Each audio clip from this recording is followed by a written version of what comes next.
எனக்கு டைலாக் வந்துச்சு, நீயே சொல்லிடு. ஃபர்ஸ்ட்லேருந்து ஆரம்பிக்குதா ஃபுல்லாகவே? நீ சொல்லிடு, ஃபர்ஸ்ட் நீ சொல்லு. நீ தானே கஷ்டம்னு சொன்ன, நீயே சொல்லு. ஸ்டார்ட் பண்ணு. நீ ஸ்டார்ட் பண்ணு. நீ ஸ்டார்ட் பண்ண. சீரியஸாக சொல்கிறேன், நீயே ஸ்டார்ட் பண்ணு. எனக்கு தெரியல, நான் நிறைய பேர் பார்த்துருக்கோம். அதுதான் அவனை பற்றி சொல்கிறதுக்கு கொஞ்சம் நஞ்சமெல்லாம் இல்லை, நிறையா இருக்குது. நீங்கள் வாங்க நம்ம உட்காந்து பேசுவோம். அவனை பேச வைக்க வேணாம், நீ கிளம்புடா. ஆக்சுவலாக அவனும் நானும் அதுக்கப்புறம் சின்ன வயசுலேருந்து எப்படின்னா எனக்கும் அவனுக்கும் 7 வருஷம் வித்தியாசம். அவன் அடிக்க மாட்டான், நான் அடிச்சுட்டு ஓடிடுவேன். அதுக்கப்புறம் எங்கள் அம்மா வந்து என்னை முத்துவாங்க. அவன் அந்த மாதிரி நல்ல பையனாகவே இருந்து வளர்ந்து என்னை அடிவாங்க வச்சான். கல்யாணம் ஆகிற முடியும் இதே மாதிரி தான். அவனை நான் கொட்டுக்கா வைப்பேன், அவன் வந்து என்னை கேட்கவே மாட்டான். கல்யாணம் ஆனதுக்கப்புறம் அவன் என்னை கவுத்தி போட்டு அடிக்க ஆரம்பிச்சிட்டான். அன்னி முன்னாடி என்னை என்னடா செய்வேன் அப்படின்ட்டு. இப்போ வர்தினி வந்தோன்னா அதையே தான் நான் திரும்பி செய்ய போகிறேன். வர்தினி முன்னாடி நீ என்னடா செய்வேன்னு நான் உன்னை கவுத்தி போட்டு அடிக்கிறதுக்கு வெயிட்டிங்கில் இருக்கேன். ஆக்சுவலாக என் கல்யாணம் முடிஞ்சதுக்கப்புறம் நான், அஸ்வினி, நிதிஷ் என்னென்னலாம் விளையாண்டு இருந்தோன்ட்டு தாடியில் சேவிங் பண்ணி அஸ்வினிக்கு பூனை மீசையை வரைஞ்சி விட்டு அது மாதிரி எல்லாம் 3 பேரும் சேட்டை செஞ்சு வளைஞ்சிட்டு இருந்தோம். நிதிஷ் பார்த்தீங்கன்னா மேரேஜ் ஆகி வந்ததுலேருந்து நல்லா என் கூட விளையாடுவா. அப்படி நல்லா அன்னி ஒரு இல்லாமல் அக்கா மாதிரி நாங்கள் 2 பேரும் ஜெல்லாக இருப்போம். நல்லா எங்கள் கூட அடிச்சுப்போம். நாங்கள் விளையாட மட்டும் மாட்டாங்க, சண்டை டெய்லியும் சண்டை. அந்த சண்டையை முடிச்சுட்டு 2 பஞ்சாயத்து என்கிட்ட வரும். டே பாடுறா அன்னி இப்படி செய்கிறாங்க, இப்போ உங்கள் தம்பி என்ன செஞ்சால் தெரியுமா அப்படின்ட்டு. அதை எனக்கு முடிக்கிறதுக்கு 1 நாள் ஆயிடும். அந்த மாதிரி இவங்க 2 பேரும் போட்டு என்னை படுத்துவாங்க. அந்த அளவு ஒரு அவசியம். Very happy marriage life. You both ஹாப்பியாக இருக்கணும், ரொம்ப ஜாலியாக இருக்கணும். அப்புறம் கண்டிப்பாக நிதிஷ் நீங்கள் அடிக்கடி எங்ககிட்ட வர்தினியை கூட்டிகிட்டு வரணும். நோலாம் சொல்லக்கூடாது. அடிக்கடி என்னை வர்தினி கிட்ட பேச விடுங்க, அவளுக்கு என்னை பார்க்க விடுங்க, அவளை கொஞ்ச நாள் எங்ககிட்ட விட்டுட்டு போங்க. ஸோ அவளை நாங்கள் மிஸ் பண்ண, அது மாதிரி நீங்கள் தான் அவளை. One eternity later. விஷ் மட்டும் தான் பண்ண சொன்னாங்க. அதை அவர் கட் பண்ணி போட்டுக்குவார்.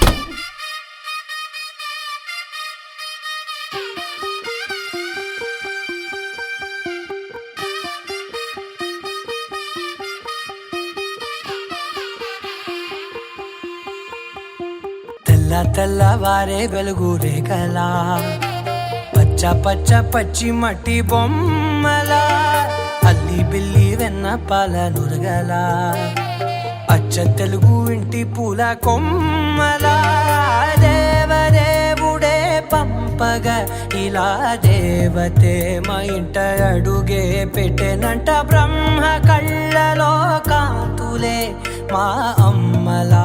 பட் ஆனால் இது வரைக்கும் வந்து நான் அவனுக்கு ப்ரப்போஸ் பண்ணது கிடையாது, லவ் யூ சொன்னது கிடையாது. நான் இப்போ சொல்கிறேன், அது எப்படின்னா இங்கிருந்து தான் சொல்கிறேன். உண்மையாலே ஐ ஃபீல் லைக் உன்னை எனக்கு ரொம்ப பிடிச்சிருக்கு, சரியா? So I really love you.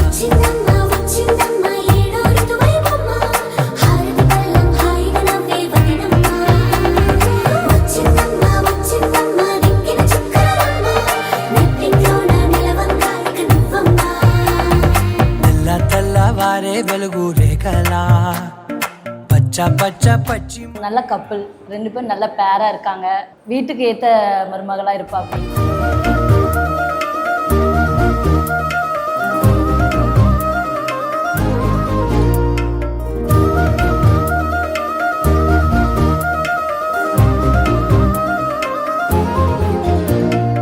ఎరచప్పుడు Kadire మెడలో తాళవనా. கல்யாணம் வந்து பெஸ்ட்டாக, மாப்பிள்ளையிலேருந்து எல்லாமே பெஸ்ட்டாக கொடுக்கணும்னு நினச்சோம். ஏன்னா என் பொண்ணுக்கு ஏற்ற மாதிரியே இருக்கார் அவர். அவள் கேரக்டர் எப்படி வேணும்னு நினச்சாலும் அதே மாதிரியே கிடச்சிருக்காரு. చిన్ని నవ్వు చాలే నంగ నాచి కూనా ముల్లో కాలు మింగే మూతి ముడుపు దానా ఇంద్రధనసు దాచి 2 కళ్ళల్లోనా నిద్ర చెరిపేస్తావే అర్ధరాత్రిరైనా. ఏడా కాశీ రాసోనిది ఏ గడియల్లో పుట్టావేనైనా.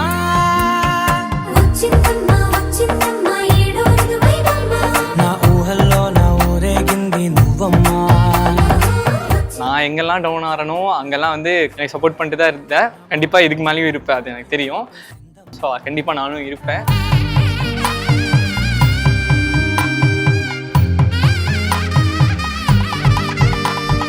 சாம்பிரதாயணி சுத்த பத்மினி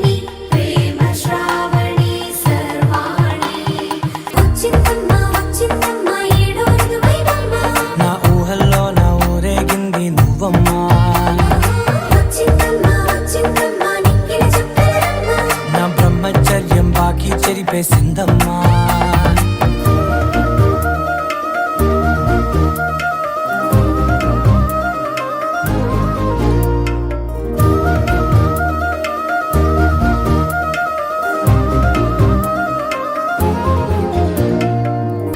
తెల్లవారే వెలుగు రేఖలా పచ్చ పచ్చ పచ్చి మట్టి బొమ్మలా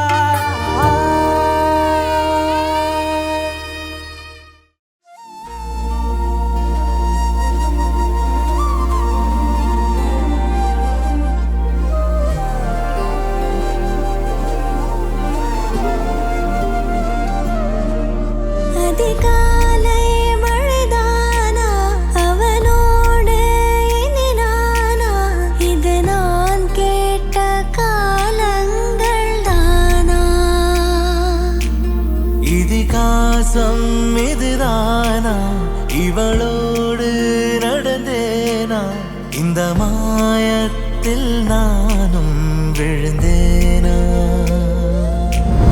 உயிரே உயிரே உறையும் உயிரே இனிமேல் நீதானா உயிரே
இத்தனை நாள் நம்ம நிறைய தடவை மீட் பண்ணியிருக்கோம்.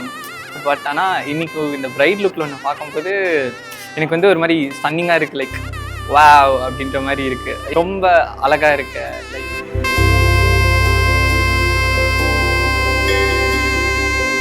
கௌரி கல்யாண வைபோகமே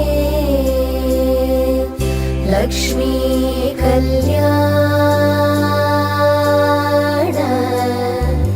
வைபோகமே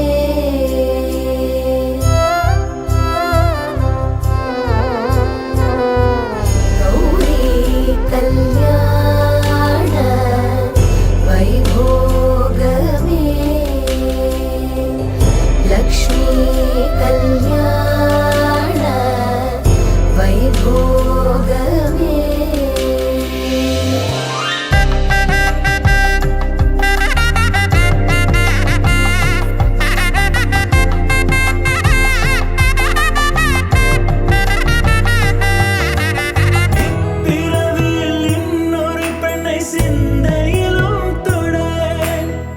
எனக்கு வந்து என்ன ஆசை இருந்துச்சுன்னா, எனக்கு வரப்போகிற பார்ட்னர் வந்து எனக்கு பார்ட்னராக இருக்கக்கூடாது, எனக்கு வந்து ஒரு நல்ல ஃப்ரெண்டாக இருக்கணும் அப்படின்னு நினச்சேன்.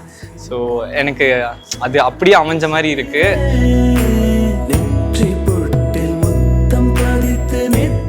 தூரத்துலேருந்து உங்கள் 2 பேர்த்து பார்க்கையில எல்லா இமேஜினும் வந்துட்டு ஒரு செகண்ட் போகையில் கண்ணே கலங்கிருச்சு. எப்படின்னா அது வந்து கஷ்டம் இல்லை, சந்தோஷத்தில் கண்ணு கலங்கினது. அதனால் எனக்கு ரொம்ப happy Nitish. Happy married life.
I love you Vardhini. நான் வர்தினியை ரொம்ப ரொம்ப ரொம்ப மிஸ் பண்ணுவேன். ஸோ நம்ம டச் எப்போவுமே இதே மாதிரி ஃபார் எவர் இருக்கணும் அப்படின்னு சொல்லிட்டு நான் அவன்கிட்ட கேட்டுக்கிறேன். ஹாப்பி மேரிட் லைஃப் தான்.